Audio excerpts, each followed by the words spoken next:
Techniques slash tools for measuring correlation. Don't talk, बातें बिल्कुल नहीं।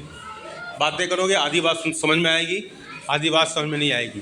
बार बार बोलोगे सर ये समझ में नहीं आया, और रीज़न एक ही है, when teacher is teaching you are involve in gossiping. Don't involve in gossiping. Aditya, don't involve in gossiping.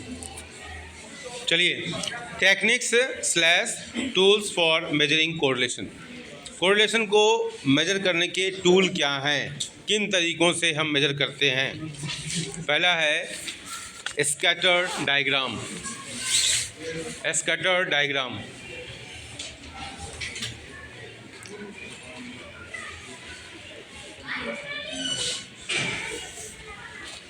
Scatter diagram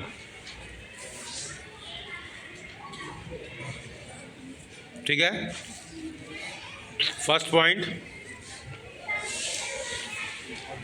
the scatter diagram gives a visual presentation. Scatter diagram में लिखेंगे, डिफिनेशन ही है, scatter diagram gives a visual presentation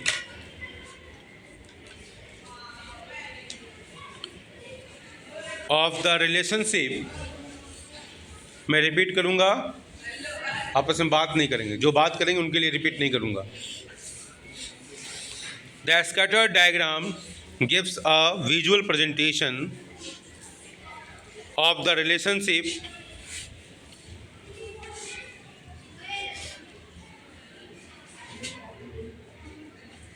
and is not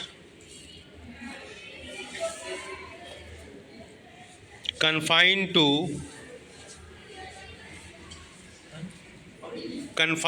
C-O-N-F-I-N-E-D, confined to linear relations।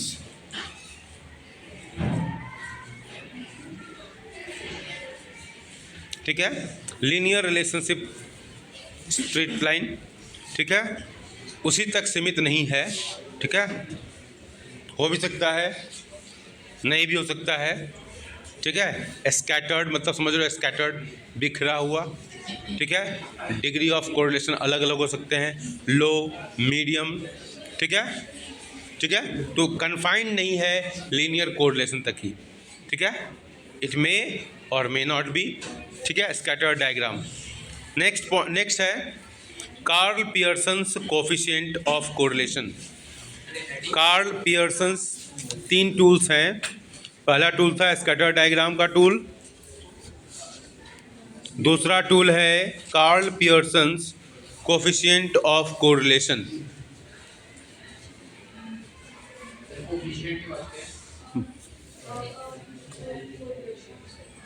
आपस में वार्तालाप नहीं।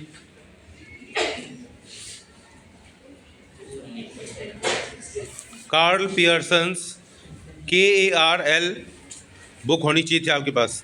Karl Pearson's PEARSON, Karl Pearson's apostrophe S, coefficient COEFFICIENT, coefficient of correlation. सामने लिखेंगे,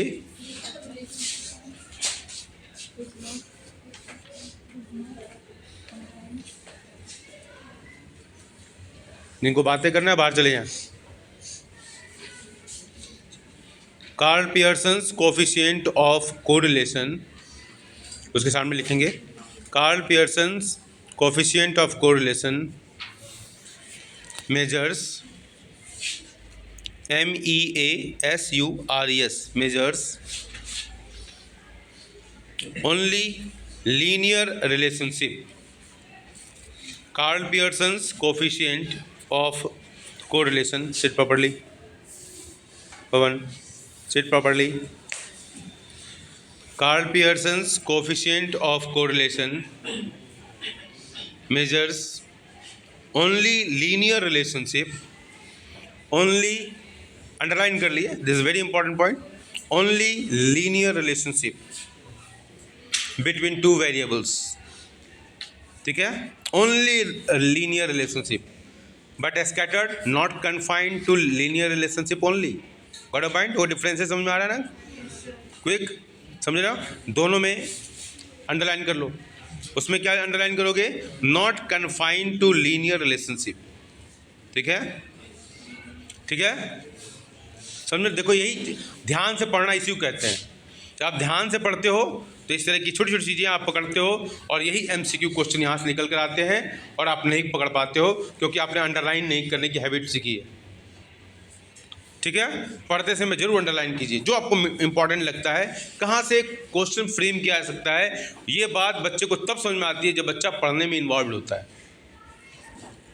समझ में आ रही बात? चलिए थर्ड पॉइंट लिखेंगे, बिटवीन टू वेरिएबल्स।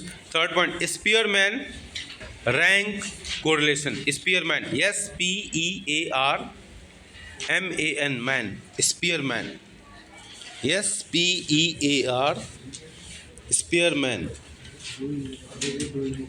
बातें नहीं, स्पीयरमैन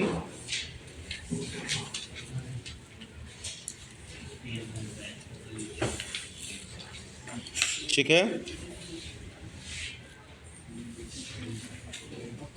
स्पीयरमैन रैंक कोरिलेशन, दोनों हाथों का प्रयोग करें लिखते समय। यह एटीट्यूड बताता है, दोनों हाथों का प्रयोग करके लिखना एटीट्यूड बताता है, इन्वॉल्वमेंट बताता है पढ़ाई में। अपना नोटबुक हैंड ओवर करने की जरूरत नहीं है, बहुत ही नॉर्मल 6th क्लास के बच्चे की स्पीड से बोल रहा हूँ। 6th क्लास के बच्चे की स्पीड से मैं बोल रहा हूँ। नोट्स इसके बाद भी नहीं लिख रहे हो, you are fit for 6th class only, ये समझ लीजिए आप। Spearman's rank correlation, when the variable cannot be measured precisely, when the variables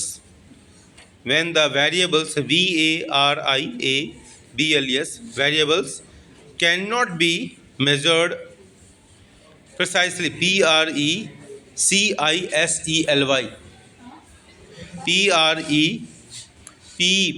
for parrot, PRECISELY,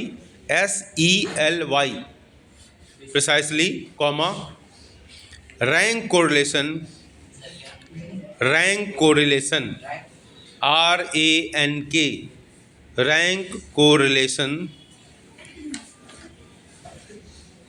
can be used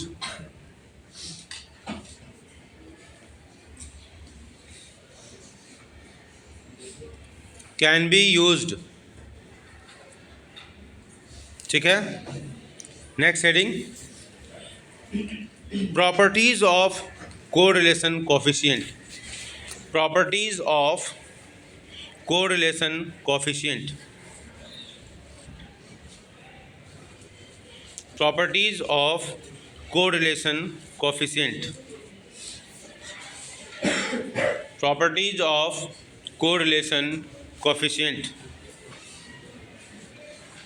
first point, coefficient of correlation, coefficient of correlation, in bracket you write small r, coefficient of correlation, दोनों हाथों का प्रयोग करें। ठीक से बैठिए, backbone straight. Coefficient of correlation in bracket r, small r, bracket close, has no unit. Coefficient of correlation has no unit. Has no unit. Full stop. It is a pure number. It is a pure number. PURE, pure number. Underline कर लें, no unit, no unit को underline कर लें। ठीक है, ठीक है।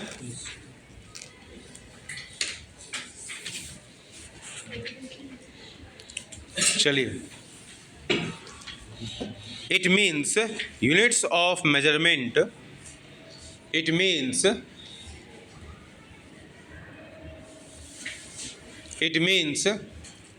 units of measurement units, UNITS, units of measurement are not part of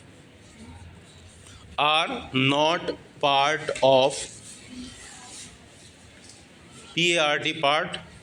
table पर रखें अपने नोटबुक को, बैकबोन पेन नहीं होगा कंधे के पास। It means units of measurement are not part of small r. Small r का लिख देना, फिगर लिख देना स्मॉल आर, ठीक है। पार्ट ऑफ स्मॉल आर ऐसे करके लिखना, ठीक है। स्मॉल आर, ठीक है। ऐसे ही हम बुक में ऐसे लिखते हैं ना, ऐसे। और वैसे तो होने के लिए तो ऐसे भी लिख सकते हैं, लेकिन हम लोग यूज करते हैं ऐसे, ठीक है। For example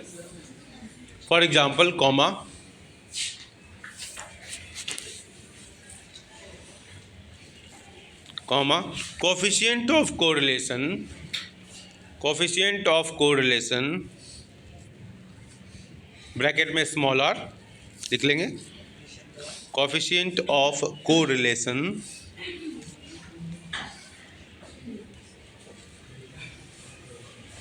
in bracket small r, bracket close, between, coefficient of correlation between height, HEIGHT, height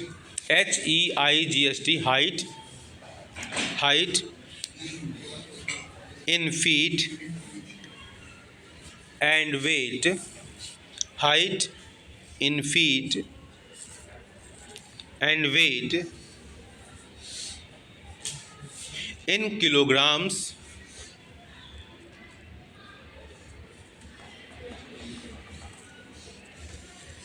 could be say could be say 0.7। Next point लिखेंगे, second point, if coefficient of correlation could be say 0.7, if coefficient of correlation, second point है, if coefficient of correlation bracket में small r, bracket closed, is positive,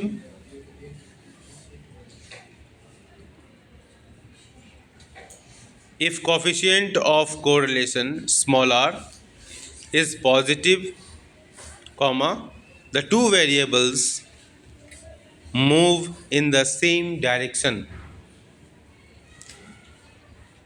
the two variables move in the same direction, ठीक है। Positive को और same direction को underline कर लीजिए, मतलब जब पॉजिटिव होगा तो सेम डायरेक्शन में मूवमेंट होगा, और नेगेटिव होगा तो क्या होगा, अपोजिट डायरेक्शन में मूवमेंट होगा, ठीक है। तो एक बार का डिस्कशन किया हुआ है तो आपके दिमाग में आ रहा है, मतलब क्या है, मेहनत करने से आप अच्छा कर सकते हो, ठीक है। हम मेहनत ही नहीं करते हैं, इसीलिए हम पीछे रह जाते हैं। नोटबुक टेबल पर होगा, टेबल पर रख के लिखें। जो कैप नहीं पहने कैप पहने, ठंडक का समय है, तबीयत ख़राब हो जाएगी, कोई फ़ायदा नहीं है।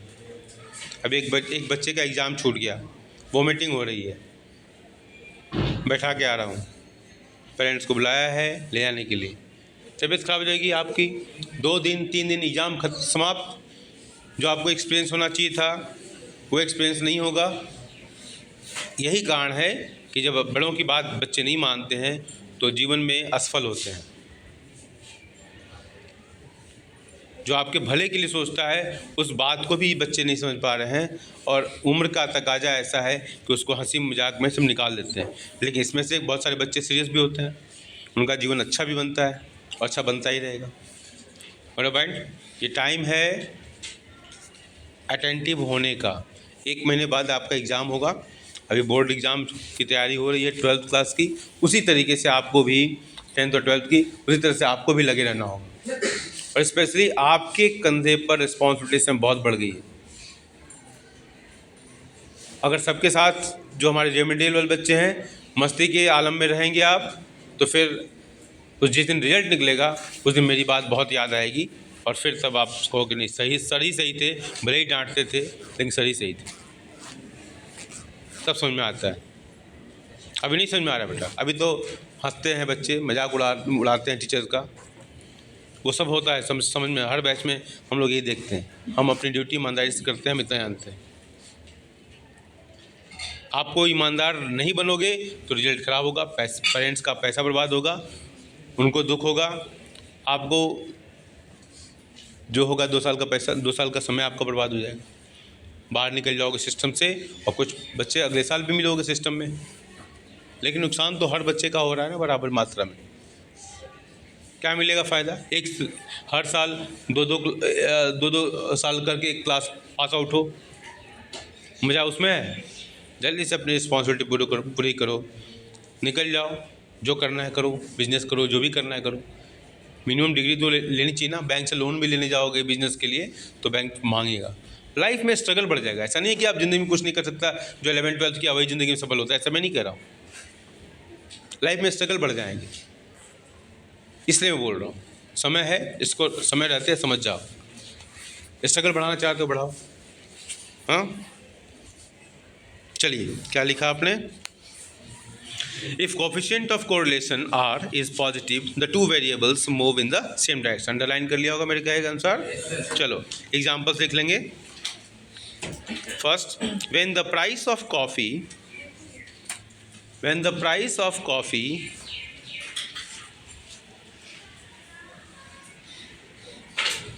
comma a substitute of tea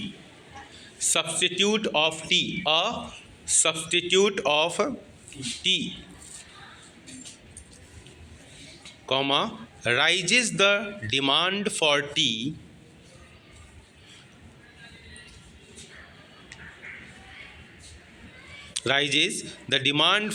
also rises.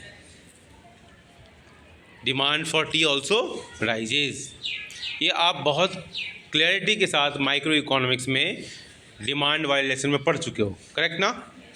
पढ़े हो ना? याद है कि नहीं है? बोलो भाई, पढ़ा है कि नहीं पढ़ा है आपने?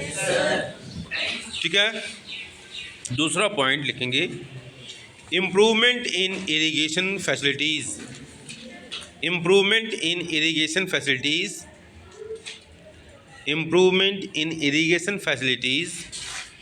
is associated with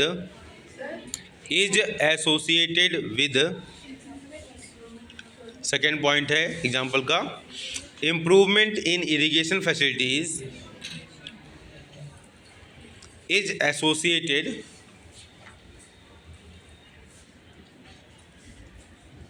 with higher yield,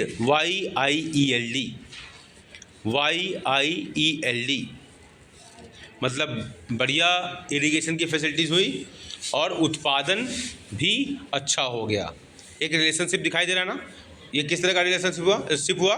positive relationship कि इरिगेशन अच्छा हुआ, ठीक है, प्रोडक्शन भी अच्छा हो रहा है, करेक्ट ना?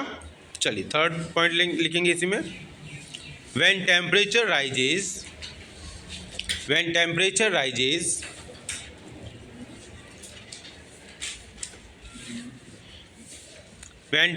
rises the sale of ice creams brisk, brisk, when बोलना नहीं है बेटा, बस raise your hand. when temperature rises,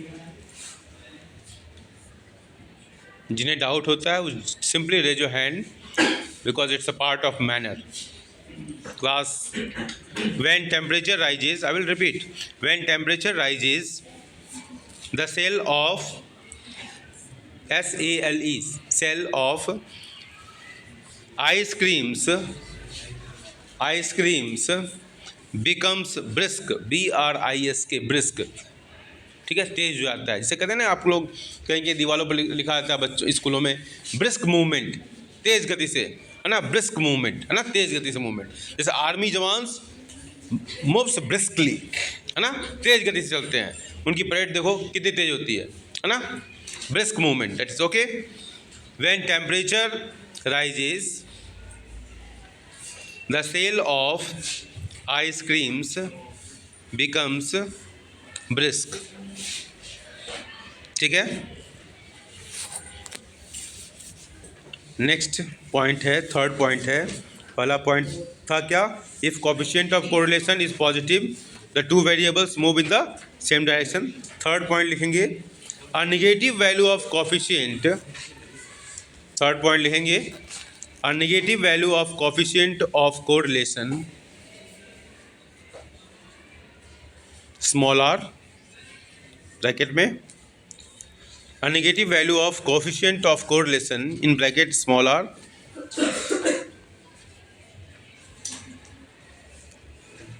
indicates an inverse relation, indicates an inverse relation, indicates an inverse relations मतलब विपरीत रिलेशन। जैसे डिमांड और प्राइस का रिलेशन क्या है, इन्वर्स रिलेशनशिप है, और प्राइस और सप्लाई का रिलेशनशिप क्या है, डायरेक्ट रिलेशनशिप है। प्राइस बढ़ेगा सप्लाई बढ़ेगी, और डिमांड में क्या है, प्राइस बढ़ेगा डिमांड घटेगा। Got a point? तो यही है इन्वर्स। ठीक है, चलिए एग्जाम्पल लिखें। क्या लिखा आपने? हाँ लिखेंगे, इसके अंदर लिखेंगे a change in one variable. Example नहीं, उसके वहाँ इसका पॉइंट है a change in one variable, बातें नहीं, a change in one variable is associated with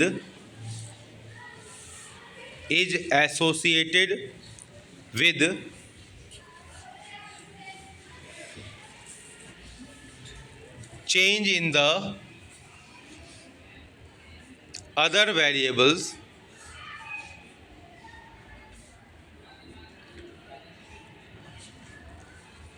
in the opposite direction, in the opposite direction। Backbone straight करके बैठे हैं आप लोग, बेंच पे छोड़िए, आगे बैठ। यस, विंडो के पास जो दो बच्चे हमारे, चलिए आगे आइए। यस, आप ही को मैं कह रहा हूँ बेटा, पीछे don't take rest.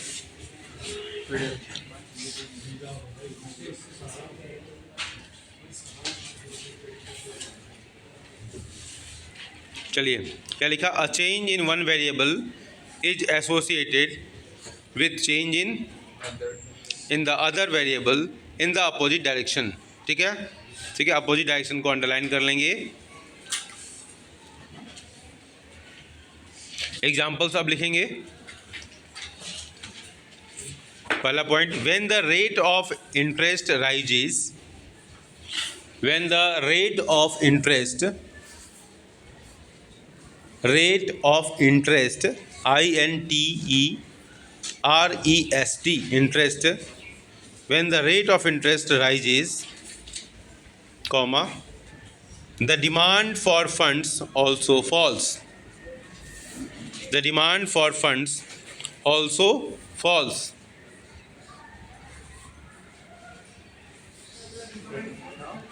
The demand for funds also falls, क्योंकि महंगे रेट ऑफ इंटरेस्ट पर कोई भी एंटरप्रेन्योर, ठीक है, नहीं पैसा लेगा। ठीक है, अगर रेट ऑफ इंटरेस्ट महंगा हो गया, ठीक है, तो वो नहीं लेगा। ठीक है, समझ में आ रही बात? समझ में आ रही बात? क्योंकि उसको उसका प्रोडक्शन कॉस्ट बढ़ जाएगा, उसका प्रॉफिट घट जाएगा। ठीक है, 5% पर लेगा, मान लो 1000 रुपये डिमांड कर रहा है एक एंटरप्रेन्योर अपने बिजनेस को चलाने के लिए, तो अगर 10% हो जाएगा तो वो 500 रुपये ही डिमांड करेगा। मतलब कहने का मतलब ये कम डिमांड करेगा। करेक्ट ना? चलिए, the demand for funds also falls, full stop. It is because now funds have become costlier. It is because now funds have become costlier. It is because now funds have become costlier. ठीक है, महंगा, costlier, COS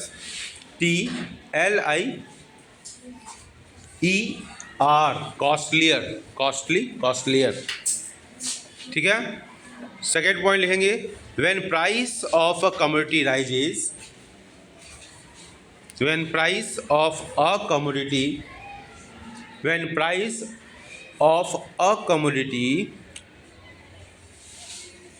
rises, comma, दोनों हाथों का प्रयोग कर बेटा, comma, its demand falls।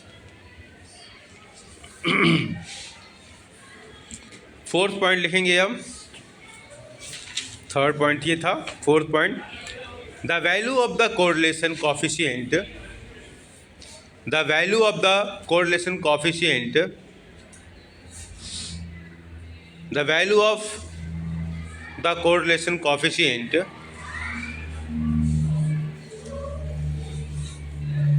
ranges from -1 to +1।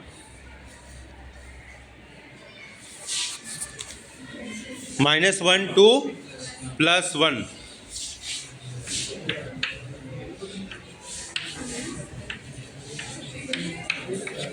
ठीक है। दोबारा लिखेंगे, बातें नहीं, मेजाज मिताज। The value of correlation coefficient ranges from -1 to +1। ठीक है, -1, ठीक है, +1। ठीक है, इन्हीं दोनों के बीच में ये क्या होता है, ये कोरिलेशन होता है। ठीक है, ये बहुत ही इंपॉर्टेंट क्वेश्चन है, इसको अंडरलाइन कर लेंगे, -1 to +1 को। ठीक है, और इसको अंडरलाइन कर लें। कभी कभी ऑप्शन में -1 to +1 नहीं लिखा रहेगा, यही लिखा होगा। ठीक है, और आप कंफ्यूज हो जाओगे उसी में, इसे दोनों को अंडरलाइन कर लें। ठीक है, समझ आई बात। चलिए, जिसके नीचे लिखेंगे, if, comma, in any case, if, comma, in any case,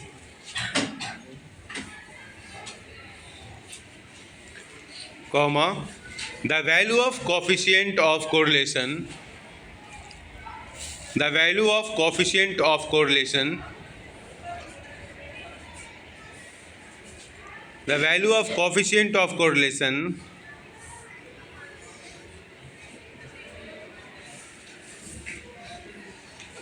R is outside this range, R bracket में R कर दो, R, कोफिशिएंट को R से डिनोट करते हैं ना, R is outside this range,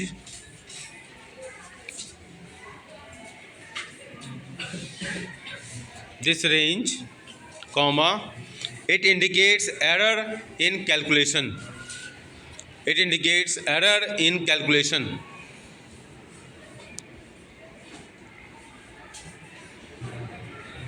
it indicates error in calculation,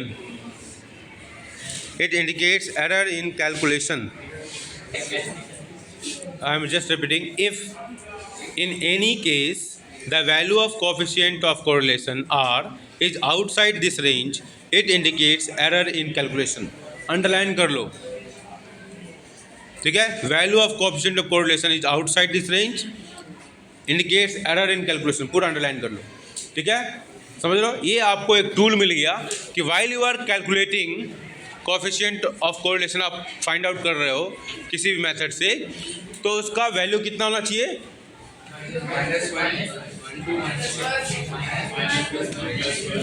ठीक है, माइनस यहाँ 1 लिखा हुआ है, और जहाँ कोई साइन नहीं, इसका मतलब क्या हुआ, वो +1 है। ठीक है, तो -1 और +1 के बीच में ही होना चाहिए। ठीक है, व्हाट अ माइंड। चलिए, ओके, पीरियड ओवर हो गया है, बहुत खुश हैं आप, स्माइल तो बनती है ना। ठीक है, क्लैप कर दो एक बार, पॉजिटिविटी आ जाएगी क्लास में। Very good.